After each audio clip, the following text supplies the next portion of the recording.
Welcome back to મિત્રો. આશા છે કે બધા મજામાં જ હશો. આપણે આવી ગયા છીએ જીમમાં અને અહીંયા પેલા દોયડા. હવે આપણે જીમમાં એ લેગ એક્સરસાઇઝ કરી રહ્યા છીએ. અહીંયા બધા બેઠા હે, થાકી ગયા. બીજા એક્સરસાઇઝ ચાલુ જ છે.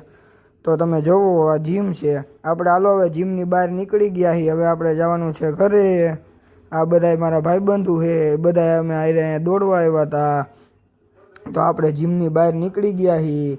આ છે કાંઈક અખાડાનો આવો વ્યૂ, તમે જુઓ. અહીંયા અખાડામાં અત્યારે બધા દોડવા આવ્યા છે. હવે આપણે નીકળી રહ્યા છીએ બહાર. હવે આપણે ઘરે જવાનું છે. હવે આપણો મિત્ર ગાડી કાઢવા ગયો છે. હમણાં ગાડી કાઢે એટલે આપણે હવે ઘરે જવાનું છે. તમે જુઓ અહીંયા બધા દોડવા જ આવ્યા. કેટલી ગાડીઓ પડી છે. અહીંયા કેવડું પબ્લિક સવારમાં આવે છે દોડવા માટે. તો હવે આપણે ઘરે પૂગી ગયા છીએ. મામાના ઘરે છીએ એટલે જો સીડી ચડી છીએ આપણે. હવે જાય છે ઘરમાં. તો આપણે આ વ્લોગના અહીંયા એન્ડ કરીએ છીએ. જય માતાજી, બધા મજામાં જ.